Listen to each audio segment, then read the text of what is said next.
Reinhard Bonnke. Kan di KKR tuh ada penjualan Roh Kudus. Apakah itu kok nggak dihitung Pentakosta gitu? Oh iya, jutaan lagi. Iya. Sekali KKR. Jadi memang ciri khas dari yang namanya Hari Pentakosta itu pengaruhnya tuh masif. Apakah kita sekarang di tahap mana nih? Iya. Di Pentakosta ketiga. Kalau kita lihat mengaca dari sejarah-sejarah 1 dan 2.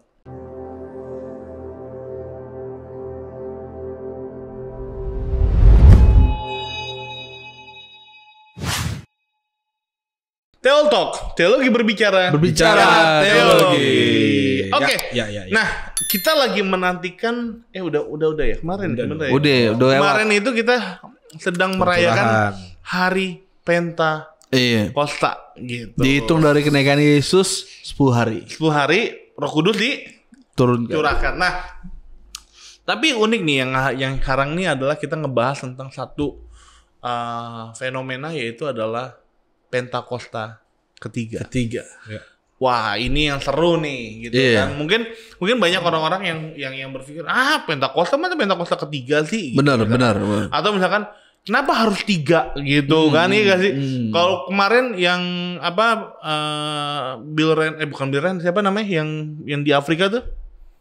Si ini Adebayo. Bukan Adebayo. Bukan yang ini. Reinhard Bonnke. Kan di KKR tuh ada penjualan Roh Kudus. Apakah itu kok nggak dihitung Pentakosta gitu? Oh iya, jutaan lagi. Iya. Sekali KKR. Nah, berarti kan fenomena ini penting, seru nih dibahas gitu. Oh iya, seru tuh. Kayak yang paling penting adalah ya kita di sini juga sangat mendukung Pentakosta ketiga. Iya benar. Jadi mungkin apa yang jadi indikator? Iya. Disebut sebagai Pentakosta ketiga. 1, 2, dan 3. Mungkin yang pertama apa? Ya udah pasti yang di kamar lotek lah. Kapernaum. Iya. Di Kisah Rasul 2 pasti itu. Jadi memang ciri khas dari yang namanya Hari Pentakosta itu pengaruhnya tuh masif.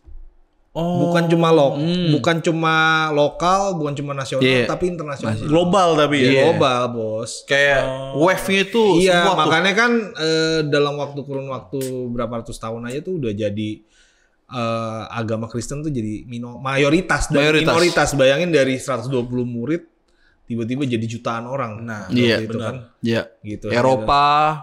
Iya. Masuk langsung semua Eropa jadinya Kristen tuh. Gitu. Dan itu jeda waktunya nggak sebentar.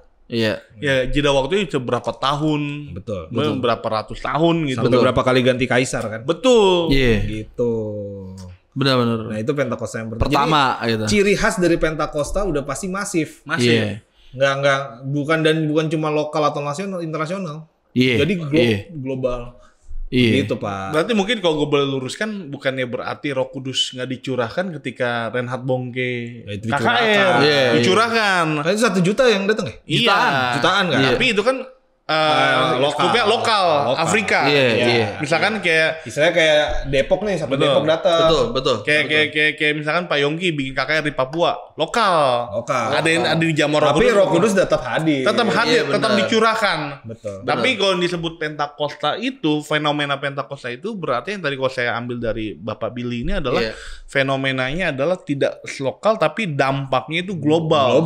Dan dengan jangka waktu yang cukup panjang. Efeknya. Iya. Benar. Gitu. Itu yang pertama gitu. Yang kedua juga lebih dahsyat ya kan? Seymour. Iya, William Seymour. Azusa Street. Nah, itu gimana ceritanya itu, William? Sebelum William Seymour tuh ada Charles Parham. Charles Parham. Ya, Charles Parham ini saya mungkin dapat ilham lah ya. Iya. Gitu. Dia dosen. Dan dia akhirnya bikin sekolah Alkitab gitu loh. Terus dari situ singkat cerita mempengaruhi sampai ke dia kan bikin di Topeka ya. Iya. Nah, terus dia akhirnya nyebar sampai ke Los Angeles, ketemu sampai ke si Seymour. William Seymour. Jadi yang lucunya ini si Charles Parham ini dia tuh tokoh tokoh hamba Tuhan yang sebenarnya background itu nggak sama sekali berkaitan dengan Pentakosta. Kalau dulu bukan Pentakosta ya, tapi dulu tuh Holiness Movement nih. Metodis. Jadi dia tuh benar-benar orang yang biasa gitu, orang mungkin kayak Protestan gitu. Maksudnya yang bukan yang roh-roh gitu. Nah, tiba-tiba dia ngajak doa rutin kayak rock Chris gitu. Mahasiswanya. Nah, tiba-tiba ada sesuatu yang nggak biasa. Betul. Tiba-tiba kok dia nggak mau keluar, nggak mau pulang, berhari-hari di situ. Di situ bertambah-tambah orang jiwa-jiwa yang datang situ dan benar-benar kayak ngerasakan kayak dentuman ini api, dentuman lawatan dar, dan dia nggak tahu dia menafsirkan ini apa, nggak tahu. Akhirnya dari situ dia nyebar terus tuh. Jadi cara paham yang aneh dia dari ketidaktahuan tentang si Pentakostanya gitu. Ini banget kayak apa ya, ilham, wahyu atau apapun lah itu kan. Dan ini benar-benar kayak gerakan Tuhan nih, ya kan? Yeah. Jadi jeder baru muncul ke Seymour di situ. Nah, Seymour itu Azusa Street itulah yang meledak dunia. Iya, bahkan tuh sampai ke hari inilah. Betul. Ada potret-potret ininya, foto-fotonya kereta-kereta tuh sampai penuh lu. Yeah. Saking penuhnya sampai naik ke atas untuk datang ke Azusa Street gitu. Dan emang katanya yang gue denger, maaf kalau salah, itu bahkan ada reporter yang mau ngeliput, itu belum sampai gedungnya itu dia udah nggak tahan berdiri. Saking hadirat Roh Kudus tuh udah saking kuat. Iya. Udah kuatnya tuh. Jadi bayangin lu reporter mau ngeliput, lu nggak kuat. Nggak kuat. Gitu, Pak. Jadi orang semua tuh bertobat semua. Iya, jadi tuh emang namanya hari Pentakosta tuh benar. Sedahsyat itulah. Gila, itu gitu. Orang mau nyopet nih, udah mau setengah nih, nggak jadi tuh. Jadi. Mau ditambahin. Tobat ditambahin 400.000. Jadi memang semua gitu, bahkan katanya nggak tahu rumor atau apa, penjara sampai sepi lah, ibaratnya udah nggak ada lagi kriminal baru ibaratnya gitu. Yang di dalam penjara bertobat, ya gitu lah. Nah, itu Pentakosta kedua tuh. Berarti yang Pentakosta kedua ini yang nah, yang perlu dicatat juga kan dia tuh ngomong global ya. Dari Los Angeles itu nggak ada penginjil yang dibawa ke Eropa, belum ada waktu itu. Dari penginjil dari Pentakosta yang kedua ya, tapi di Eropa pun juga meledak. Jadi benar-benar global gitu. Yang ngeledakin gue rasa itu bukan manusia ya, tapi Tuhan sendiri gitu. Serentak jadinya. Nah itu yang makanya dibilang sampai ini Pentakosta nih. Jadi kayak karambol ya, tak. Iya, nggak ada yang kecuali kalau kita ya orang Pentakosta kita nginjil kita KKR ke daerah yang nggak pernah ada gereja Pentakosta, terus terjadi lawatan Roh Kudus karena kita yang bawa. Nah ini nggak di Eropa, yang bawa nggak ada gitu. Ya efek lah, kayak efek domino ya. Efek domino itu. Iya. Pentakosta kedua di situ tuh. Okay. Nah makanya yang sedang kita nantikan adalah Pentakosta ketiga. Nah, apakah kita sekarang di tahap mana nih? Iya. Di Pentakosta ketiga. Kalau kita lihat mengaca dari sejarah-sejarah 1 dan 2. Nah, kalau di Pentakosta ketiga kan ada yang wahyu yang didapati oleh Opa Niko. Iya. Yang dikatakan bahwa Pentakosta ketiga adalah pencurahan Roh Kudus yang dahsyat di zaman ini yang melebihi di Azusa Street. Itu Pentakosta kedua tuh. Iya.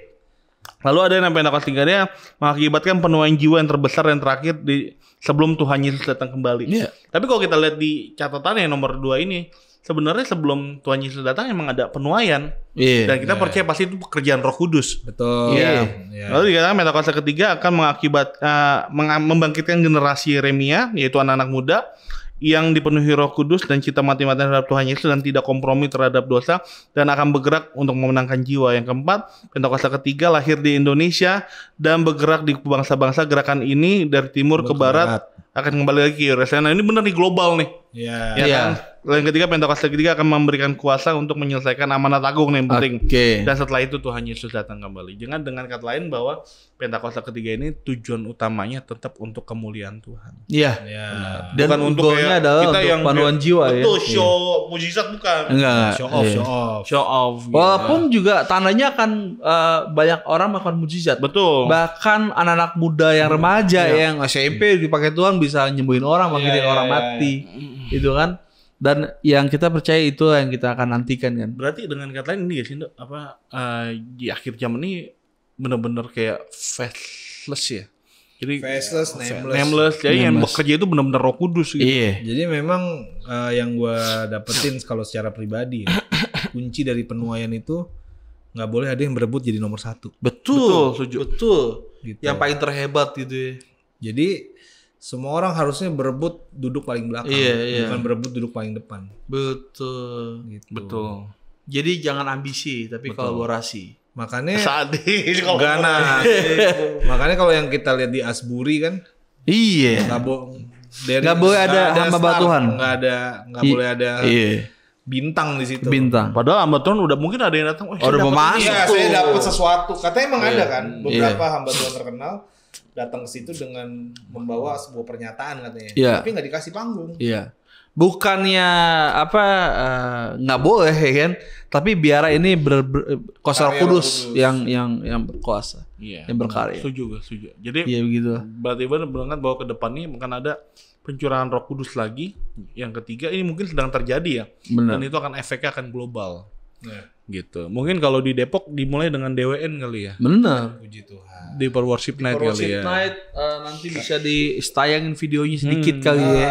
Soalnya kemarin tuh hadirat Tuhannya dahsyat. Banyak kesaksian gitu.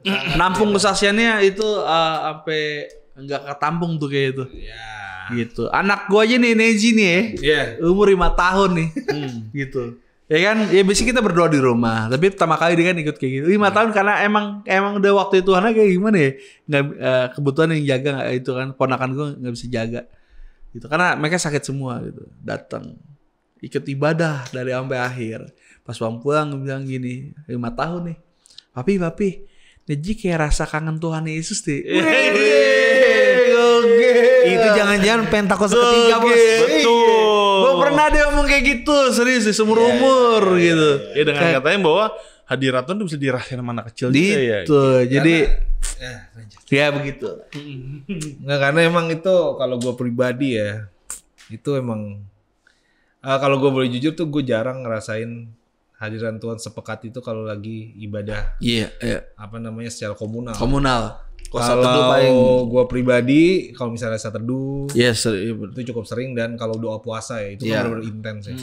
Nah kalau kemarin itu pas komunal, gue kaget banget kok bisa sepekat itu. Itu jarang banget gue rasain. Betul. Di ibadah. Betul.